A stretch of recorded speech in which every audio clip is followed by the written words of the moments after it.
Smith will bring it up, throw up a three, rebound Curry. And the dream season is now complete. The Golden State Warriors are the 2015 NBA champions. Their first title in 40 years. I didn't appreciate last year getting to the finals, knowing that Kev was out for the rest of the season and knowing that Kai was dealing with injuries all the way from the first round. It was definitely a different feeling, having our team at full strength.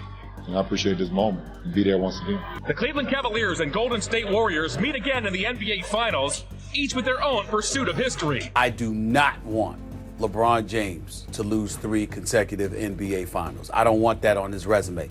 I think he's too great. I think he means too much to the game to have something like that on his resume because people won't let it go. They won't think about him taking a team to 6 straight NBA Finals. Us being back here against the Cavs again, there's obviously storylines and whatnot that as a basketball fan are pretty cool when you have 2 teams fighting for the same trophy once again. Heading into Game 1 of the 2016 NBA Finals, the Cleveland Cavaliers looked to get revenge from the previous season. Previous year, we would see the Cavaliers lose to the Warriors in 6 games, and a lot of fans and players felt shorted that the Cavs not being healthy was the reason they were not able to beat the Warriors, as Kevin Love and Kyrie Irving both missed the NBA Finals. And left LeBron by himself, not back in the finals. The Cavs had a chance of getting revenge against the Golden State Warriors. But this wasn't the same Warrior team that they played last year. This was Steph Curry, unanimous MVP Stephen Curry. This was the 73-9 Golden State Warriors, the best record of all time.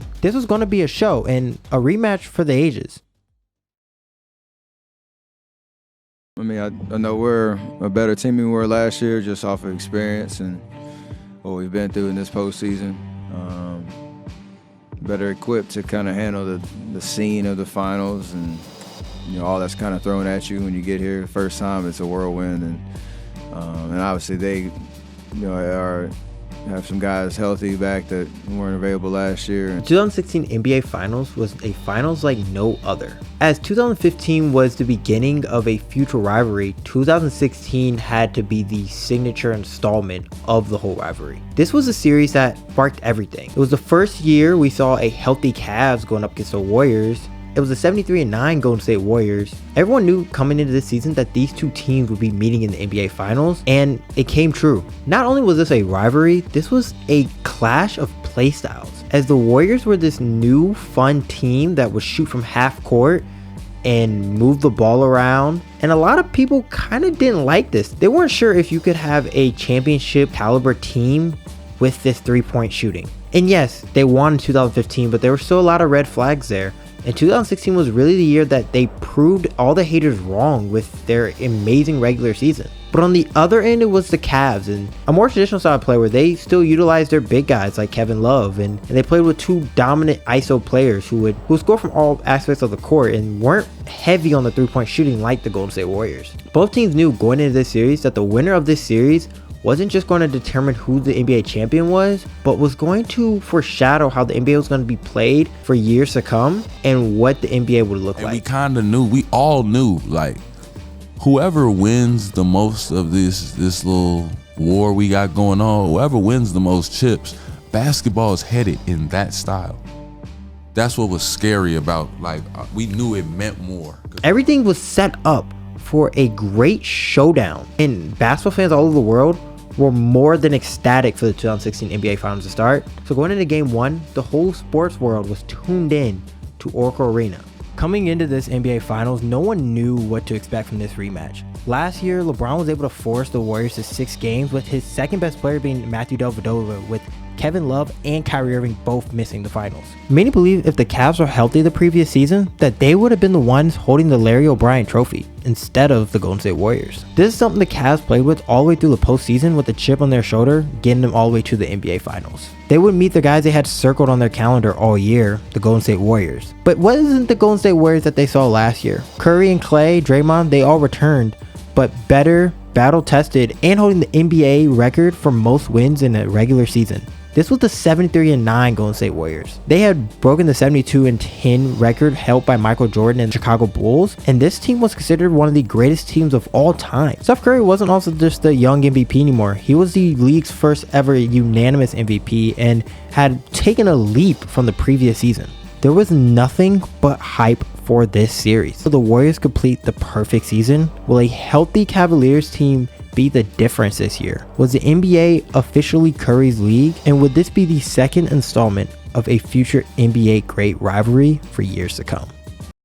There are a lot of key points going into game 1 of the NBA Finals. The first one was Klay Thompson and his struggles from the previous year. Now that he had an NBA championship under his belt, could he be the Klay Thompson we saw in the regular season? Second key point is that the Cleveland Cavaliers and the Golden State Warriors both had improved. The Warriors were getting all the headlines while the Cavaliers were finally improving, not in a 73-9 record, but had fired their head coach David Blatt and moved in Tyronn Lue. And this year, they really were looking like a more rounded team. Now, the Warriors, yes, they had a great regular season, but the postseason, they were tested. And going into this finals, they were a little tired. They just came back from a 3-1 victory over the Oklahoma City Thunder. Last, a very key point. The NBA had changed their NBA Finals format, meaning that Game 5 would no longer take place in Cleveland. It would be back in Golden State like the rest of the postseason. Now with the key points, let's get right into Game 1 of the NBA Finals.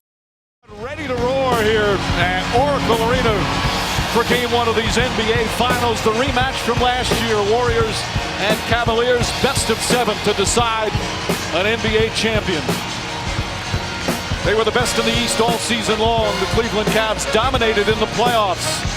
And now facing the team that denied them last year, the Golden State Warriors, who were severely tested so far in this postseason. Early in Game 1, we saw rookie coach Tyronn Lue make a concerted effort to get Kevin Love involved. Lue knew when Love was able to get the ball early and get some paint touches that he would always have a better game, so that was a key point of his attack to get Kevin Love his early touches. The game would stay close mostly through the first quarter until the end of the first and the early second when the Warriors would bring in their bench and they would completely take over the first half. The bench would score 17 points and help out Curry and Klay, who would only combine for 10 points in the first half. And on the other side, LeBron and Kyrie would lead the Cavs in scoring, with LeBron scoring 11 and Kyrie scoring 13. And like I stated, the Warriors bench dominated the non-starter minutes and would score 17 first half points and give the Warriors a 49-41 lead going into half.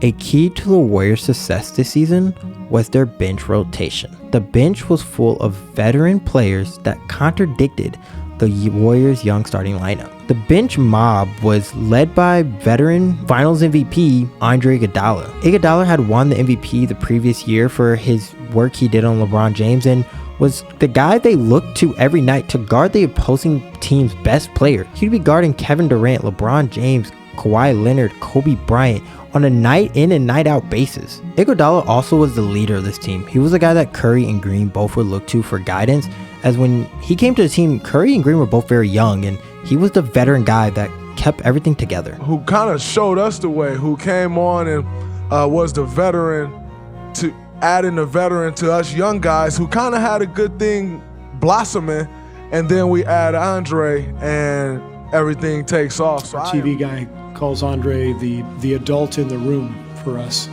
He is the adult in the room. He always settles us down and he knows exactly what's happening out there.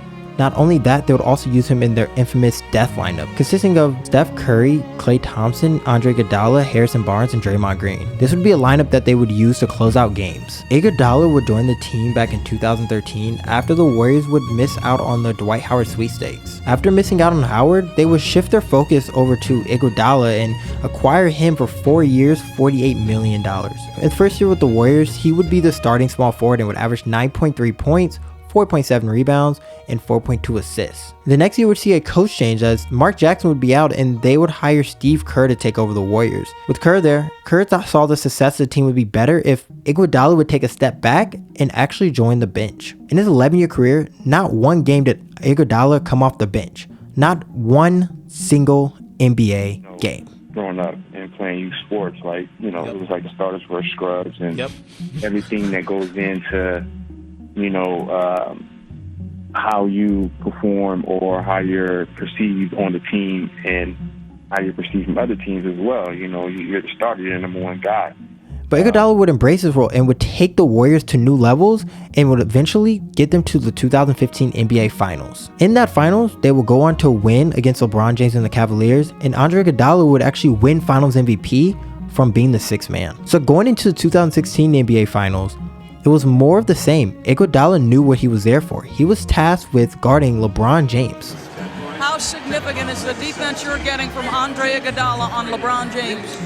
Kevin Durant last series, LeBron this series. I mean, you know, it just about says it all. I mean, he's our most valuable piece, I think, on this team with Steph and Draymond. The bench would also consist of a very reliable backcourt of Shaun Livingston and Leandro Barbosa. Livingston, who is famous for having one of the most grotesque NBA injuries of all time, was at the back end of his 9-year career, which was very underwhelming because of this. He was signed with the Warriors in 2014 and instantly be a perfect fit for the Warriors, a guy that can come off the bench and create his own shot. Barbosa, otherwise known as the Brazilian Blur, was also acquired in 2014 on the downhill of his career. Now Livingston and Barbosa controlled the game and the pace off the bench. Early in game 1, we saw this on full display with Livingston dominating the Cavs' smaller bench guards. Livingston and Barbosa would lead a late first quarter push, which would create separation for the Warriors going into the second quarter. Livingston would finish with 6 points in only 13 minutes, while Barbosa would lead the bench in scoring with 7 points in the first half.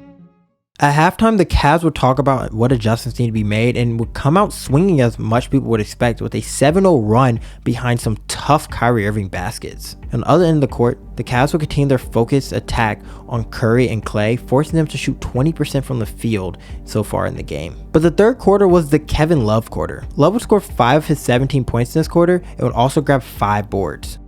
Kevin Love was the obvious third option on the team behind Kyrie Irving and LeBron James, and he was often the scapegoat for the team when they were underperforming. You know, and people are going to follow his every move. So his team, if somebody's not performing or somebody is, you know, messing up, and so they say, then, you know, they're going to be the scapegoat. Love joined the Cavs in 2014 as the third piece to the Cavs' big three. After acquiring LeBron in the offseason, the Cavs would then trade away their first overall pick to the Minnesota Timberwolves to acquire the all-star Love. After acquiring Love, the expectations were extremely high for this new big three, and Love was just coming off the best year of his career. And right now, I got news for you. Based on Love, Kyrie, and LeBron, Cleveland going to the finals.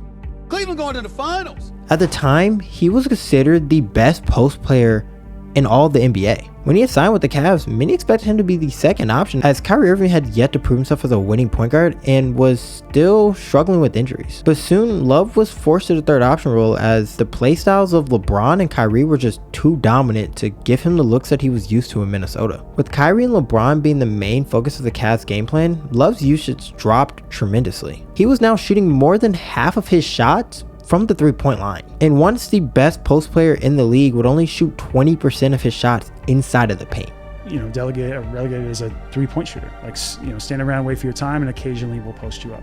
Like, you might get the first play of the game, and then you might not touch the ball for 8 minutes. And like, Kevin Love in his first year would struggle with his new identity, as this was an all-star power forward who was used to getting the ball in the paint and was not getting the post touches that he was used to, was forced to shoot a lot of threes, and was playing the third fiddle to two ball-dominant guards, and he wanted a bigger role. I was like, okay, I'm gonna have to shoot a lot of threes. I might have to completely change my game. And that was 25 years, or I should say at the time it was probably 20 to 20 plus years of organized basketball, you know, having a dad and having a teacher that tells me, okay, we're playing from the inside out. Yeah. We're gonna start here. This is gonna be your first touch. You're either gonna get a nice post touch, post move, you're gonna get an easy bucket, get to the free throw line, you're gonna get yourself going there, and then you can start working your way out. But all the touches start in, you know, we're going to feed the big fella. So for me, that was a really hard adjustment. With clear frustration from Love, there became discontent in the Cavalier locker room, and it was clear as day that Love wasn't happy that the offense never really ran through him. The issues in the Cavs locker room would soon become national news, as LeBron James would put out a tweet that seemed to be aimed at Love. LeBron James would tweet out, "Stop trying to find a way to fit out and just fit in. Be a part of something special. Just my thoughts." And Love would basically have to learn how to fit in and excel at the third option role, in which he did. He took a backseat to Kyrie and LeBron in order to have a chance at an NBA championship. I said earlier, the Cavs were a better team when Love was getting the ball early and was focused. So Lou in game 1 would give Love paint touches to get him going. With Love already having a solid first half, he would play a huge role in the Cavs' third quarter. Love would help the Cavs get a 1-point lead with 3 minutes left in the third until Shaun Livingston would check in. The Warriors' second unit would close out the third strong. They would run a 15-0 run to end the third and to begin the fourth quarter. That's correct. I think the first 5 minutes of the fourth quarter, me and him were on the bench. and those guys go on a huge run, and we're getting stops and pushing transition, making timely baskets, and keeping our crowd in it. So Big rotation would completely take over the game, leaving the Cavs helpless and having to put LeBron back in to try to stop Livingston or Iguodala. With Curry and Klay on the bench, the Warriors' second unit would continue to torch LeBron and the Cavs and break out this lead even more. And when the Warriors finally put the starters back in, it looked like the Cavs had a glimmer of hope and would go on a 9-0 run despite Kyrie and LeBron's struggles in the second half. And just as the Cavs seemed like they had hope, the Splash Brothers came in with back-to-back daggers as Curry and Klay would both hit big threes and kill all the Cavs' momentum and hope at a Game 1 victory. Shaun Livingston would finish with 20 points in 26 minutes and was the star of Game 1. The Warriors would win Game 1 at home 104-89 over the Cleveland Cavaliers. This would also be the lowest points that Steph Curry and Klay Thompson had combined for all season. Thompson and Steph Curry to combine for 8 for 27 shooting, for them to combine for 20 points, for the word anemic to be associated with their offensive game, and for the Golden State Warriors to still win by 15, I think is relatively shocking. Shaun Livingston was spectacular. There's no other word that would be more appropriate than that. Cleveland had made it clear that in Game 1, their focus was shutting down Curry and Klay and would basically leaving the other players open and daring them to beat them, in which they did. The other players who, Cleveland just disrespected. They gave them wide open shots. They gave them good looks. They gave them time to, roll the basketball around. And many people believe that with the Cavs losing Game 1 by 15 points, despite Curry and Klay having a season low, that this was their best chance of stealing the game in Oracle, and that their hopes of winning Game 2 were extremely low. Cleveland's two biggest stars, obviously LeBron and Kyrie, blew what surely will be their best opportunity to steal a game at Oracle. Because this one, to me, Golden State was saying, here, take this game, and neither LeBron nor Kyrie could or would take it. It was so incredibly stealable all the way to the end of the third quarter, and it takes stars to steal a game, and the two stars, to me, were sort of shockingly disappointing.